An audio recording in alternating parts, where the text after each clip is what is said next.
नमस्कार, मैं हूं संजीव कुमार और आप देख रहे हैं वेब समाचार। पूरे झारखंड में पंचायत चुनाव की सरगर्मी जैसी समाप्त हुई, नगर निगम, नगर परिषद, नगर पंचायत में चुनाव को लेकर निर्वाचन आयोग एक्टिव हो चुके हैं। आपको बता दें कि पूरे झारखंड में कई ऐसे पार्षद हैं जिनका कार्यकाल 2020 में ही समाप्त हो चुका है और कई ऐसे पार्षद हैं जिनका कार्यकाल 2023 में समाप्त होगा। इसके अलावा कई ऐसे नगर परिषद, नगर पंचायत क्षेत्र है जहां पे प्रथम बार चुनाव होना है। तो निर्वाचन आयोग विचार विमर्श कर रही है कि तीनों का चुनाव साथ में कराया जाए या अलग अलग कराया जाए। हालांकि जो संकेत आ रहे हैं, बरसात के बाद यानी फेस्टिवल के बाद कभी भी आदर्श आचार संहिता लागू हो सकता है और चुनाव को लेकर के शंखनाद हो सकता है। तो अभी हम लोग आए हुए हैं चाईबासा नगर परिषद क्षेत्र में आए हुए हैं और वार्ड नंबर 6 में आए हुए हैं और यहाँ के जो पार्षद हैं मुमताज अहमद जी हैं। तो इनसे जानेंगे कि इनको जनता ने एक बार नहीं, 2 बार नहीं, 3 बार मौका दिया। एक बार खुद रहे, फिर उसके बाद महिला सीट हुआ तो इनकी पत्नी आई, फिर जब पुरुष हुआ तो अब ये खुद आए, यानी 3 टर्म से इस पूरे वार्ड में सेवा देते हुए आ रहे हैं। तो अब इनसे जानते हैं कि अगर तीनों टर्म को जोड़ के देखा जाए तो आपके द्वारा क्या कुछ डेवलपमेंट यानी विकास का काम हुआ, आगे की क्या रणनीति है और कुछ पॉलिटिकल सवाल जो अभी किया जाएगा। पहले तो मुमताज जी, आपको वेब समाचार में बहुत बहुत स्वागत करते हैं। Thank you. अच्छा, ये बताइए कि जनता ने आपको और आपकी पत्नी को, आपको 2 बार और आपकी पत्नी को 1 बार मौका दिया, तो तीनों टर्म को अगर जोड़ के देखें तो क्या कुछ डेवलपमेंट यानी विकास का काम हुआ? मुझे बहुत सारा हुआ। शुरू में तो हम लोग का आधार कार्ड वगैरह बना और उसके बाद जो है हम लोग राशन कार्ड बनाया गया। राशन कार्ड लगभग 700-750 हम बनाए, 700-750 के आसपास। कन्फर्म ऐसे तो नहीं, हाँ, एग्जैक्ट कितना नहीं मिले, 700-750 लगभग बना। और उसके बाद फिर हम लोग पूरे वार्ड में जो है प्रधानमंत्री आवास योजना का शुरुआत हुआ, तो उसमें लगभग 130 से 40 के बीच में प्रधानमंत्री आवास बना। उसका नाली, रोड वगैरह बना। और लाइट अभी जो है पूरा लाइट का बहुत अच्छा व्यवस्था है। लाइट का बहुत अच्छा मैंने यहाँ पर बना दिया गया है। हमारे वार्ड में लगभग सभी जगह वार्ड का व्यवस्था किया गया है। और इसके अलावा हम लोग अभी जो सप्लाई नल का जो ये हुआ है, तो सप्लाई नल में लगभग सभी गली में, सभी रोड रास्ते में पाइपलाइन बिछ गया है और कनेक्शन अभी कुछ जगह बाकी है। कनेक्शन लगभग 80% कनेक्शन हो गया है, घर घर में वो कनेक्शन हो गया है और बाकी जो बचा हुआ है उसका फिर होगा बाद में। और दूसरी बात ये है कि 2 जगह हमारे चाईबासा वार्ड नंबर 6 में 2 जगह भी पाइपलाइन नहीं बिछा है। हाँ, इसके अलावा हमारे यहाँ डीप बोरिंग भी एक हुआ जो हर एक वार्ड में नहीं हुआ।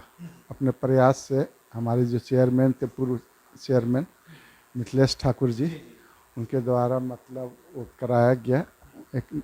और उसके अलावा सोलर लाइट जो होता है, नहीं सोलर लाइट नहीं, वो जो पानी सोलर जल मीनार जो होता है, जो जल मीनार एक जगह लगाया अभी हम लोग, जी हाँ, वो बनाया गया। इसके अलावा नाली, रोड, इसका भी काम हुआ। अभी RCC नाली जो है बन रहा है। अच्छा, बताइए कि अगर बात करते हैं प्रधानमंत्री योजना का, शौचालय का और पेंशन और राशन कार्ड का, तो करीब करीब कितने लोगों को आपने बनवाया?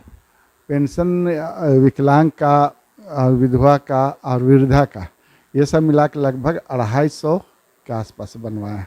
जी हाँ, आवास लगभग 130 से 40 के बीच में। जी हाँ, शौचालय तो शुरू में बना था, शौचालय लगभग बहुत घरों में बना है, लगभग 250-300 करीब। हाँ हाँ। अच्छा, ये बताइए कि अगर तीनों टर्म को जोड़ के देखा जाए और जब से देश आज़ाद हुआ, जो डेवलपमेंट चाहिए था, जो पूर्व में नहीं हुआ, और जनता ने आपको मौका दिया और आपकी पत्नी को मौका दिया, तो सबसे महत्वपूर्ण और ऐतिहासिक काम कौन सा हुआ जो पूर्व में नहीं हुआ था? तो हमको बस तो वही लगता है, डीप बोरिंग जो हम करवाए हैं, हाँ, वो एक नया चीज़ है। और लाइट जो है, LED लाइट जो लगा है, वो ऐतिहासिक काम बोल रहे हैं, जो आपके नाम को या आपकी पत्नी को नाम को लोग युगों युगों तक याद कर सकता है। अच्छा, इस वार्ड की अभी वर्तमान में सबसे बड़ी समस्या क्या है?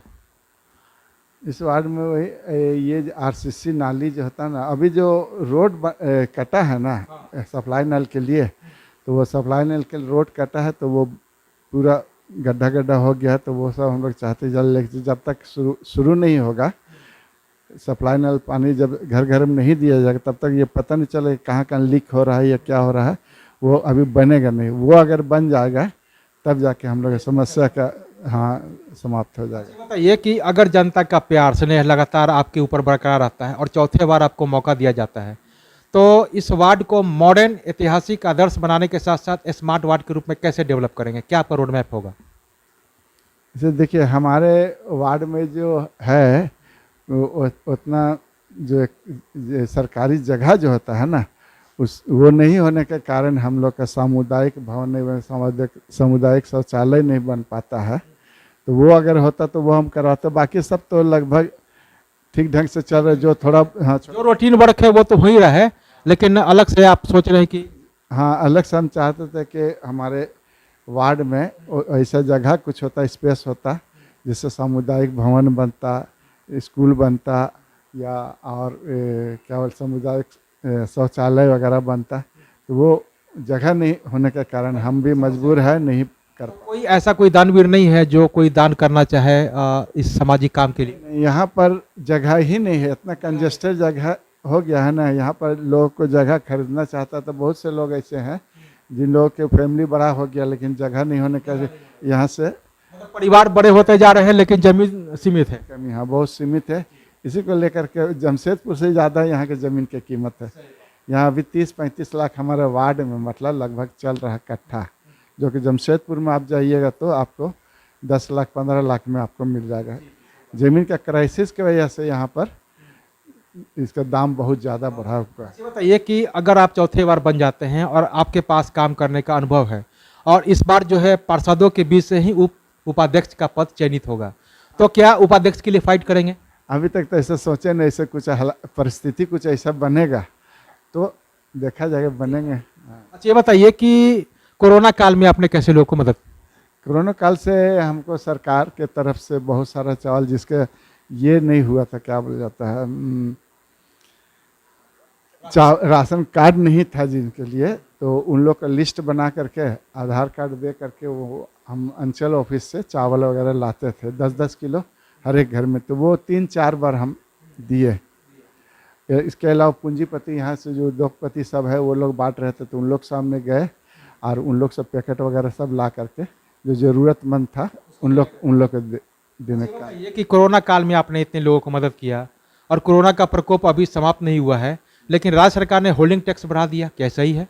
होल्डिंग टैक्स के में हम कहेंगे कि पहले जो था वही रहना चाहिए, इस बार थोड़ा ज़्यादा बढ़ा दिया है अचानक, मतलब उतना बड़ा तो लोग। इसके लिए आप लोग बोर्ड में कभी बैठक नहीं की? नहीं, इस पर तो बात हुई नहीं, क्योंकि वो तो हम ही लोग का विभाग की चीज़ है, तो उस पर हम लोग तो ये लेके हम पर्सनली कहना चाहेंगे कि ये जनता की तरफ से ये भी आवाज़ उठ रही है कि बहुत ज़्यादा उठ रहा था। हम लोग तो डायरेक्ट नहीं बोल सकते, चूँकि हम लोग उसी का अंग है मैंने नगर परिषद के, तो हम लोग डायरेक्ट नहीं बोल पाते हैं, लेकिन होना यही चाहिए, तो थोड़ा कम होना चाहिए। बताइए कि आप जनता के प्रतिनिधि हैं, जनता के प्रतिनिधि MP MLA भी है, और भारत का जब संविधान एक है तो फिर भेदभाव क्यों? MP MLA को हर तरह का सुविधा मिलता है। आप पूर्व पार्षद भी रहे, वर्तमान में भी हैं, और आपकी पत्नी पूर्व पार्षद हैं, तो क्या आप लोगों को पेंशन सुविधा नहीं चाहिए? क्या आप लोगों को महंगाई भत्ता नहीं चाहिए? क्या स्वास्थ्य लाभ नहीं चाहिए आप लोग को? क्या मोबाइल खर्च नहीं चाहिए? क्या इसके लिए आप लोग बोर्ड में आवाज़ उठाएं, या केंद्र सरकार राज्य सरकार से क्या मांग करते हैं? नहीं, हम लोग तो चाहते हैं कि मतलब होना चाहिए, लेकिन यहाँ पर जो है हम लोग को ऐसा कोई सुविधा नहीं मिलता है, और जिसके सिर्फ 6,000 जो है मानदेय दिया जाता है, उससे तो इस मतलब जो अभी महंगाई का तो मजदूर से भी कम वेतन हो गया आप लोग का? बहुत कम हो गया। तो हम लोग ये कि तो इसी के माध्यम से मैं सरकार से भी ये कहना चाहूँगा कि हम लोग का अगर दिया जाता तो बहुत अच्छा होता, मानदेय बढ़ा दिया जाता, कम से 10,000 भी होना चाहिए, कम से कम 10,000 मानदेय होना चाहिए। और इसके अलावा पेंशन सुविधा, स्वास्थ्य सुविधा, मान लीजिए कि आप जन सेवक हैं, जन सेवक से अगर आप हट जाते हैं तो निश्चित तौर से समाज में क्या कार्य कर सकते हैं, बिजनेस कर सकते हैं, तो कम से कम पेंशन का व्यवस्था होना चाहिए। अच्छा ये बताइए कि आप लोग का कार्यकाल 2023 में समाप्त होगा, लेकिन निर्वाचन आयोग विचार विमर्श कर रही है कि नवंबर या दिसंबर में चुनाव करा ले, तो क्या चुनाव के लिए तैयार हैं या समय पर चुनाव होगा तो तैयार होना ही पड़ेगा, तो तैयार है ही। ऐसे तो वार्ड में मेरा ठीक ही था अभी तक। जब आप बेहतर काम कर रहे हैं तभी तो आपको जनता लगातार मौका दे रहा है। अच्छा बताइए कि हेमंत सरकार ने 1932 खतियान को लेकर के कैबिनेट में इसे पारित कर दिया है, विधानसभा में जाएगा, वहां से भी चर्चा के बाद फिर उससे भी वहां से मोहर लगेगा और राज्यपाल के पास जाने के बाद वहां से जब हस्ताक्षर होगा तो ये कानून लागू हो जाएगा। इसके बारे में क्या कहते हैं? अपनी ओर से यही कहना चाहूँगा कि 1932 का होगा तो बहुत से लोग इसमें छट जाएंगे। हम चाहेंगे 1965 64-65 का जो है खतियान वो लागू होना चाहिए, थोड़ा बढ़ाना चाहिए कम से कम। 1932 के साथ साथ जितने भी सर्वे हुए हैं, चाहे वो 64 हो 65 हो या जी, कम से कम 64-65 तक का होना चाहिए, एकदम जरूरी है। हाँ। अच्छा बताइए, केंद्र सरकार ने खाद्य पदार्थों पे जो जीएसटी लगा दिया है, क्या ये सही है? नहीं नहीं, वो नहीं होना चाहिए था, उससे लोग गरीब लोग पर बहुत ज़्यादा मतलब बोझ पड़ रहा है, ये तो नहीं होना चाहिए था। जी हाँ, तो सरकार को इस पर भी विचार करने की जरूरत है। जी हाँ। तो आपने सुना कि जिस तरह से वार्ड पार्षद के प्रतिनिधि हैं, वार्ड पार्षद हैं मुमताज़ अहमद जी हैं, इन्होंने क्या कुछ कहा वार्ड के डेवलपमेंट को लेकर, विकास को लेकर और आगे की क्या रणनीति है, तमाम बिंदुओं पे इन्होंने अपना पक्ष बेबाक रूप से रखने का काम किया है। तो अब चलते हैं दूसरे पार्षद के पास, उनसे जानते हैं कि उनके द्वारा क्या कुछ डेवलपमेंट यानी विकास का काम किया गया है और आगे की क्या रणनीति है, तमाम बिंदुओं पे उनसे भी बातचीत होगी। आपने वेब समाचार में समय दिया, इसके लिए बहुत बहुत धन्यवाद। Thank you, thank you. तो अगर आपने हमारे चैनल को अब तक सब्सक्राइब नहीं किया है तो सब्सक्राइब कर लें, बेल आइकन भी दबाएं ताकि हर छोटी बड़ी खबरों से रूबरू हो सके। बहुत बहुत शुक्रिया।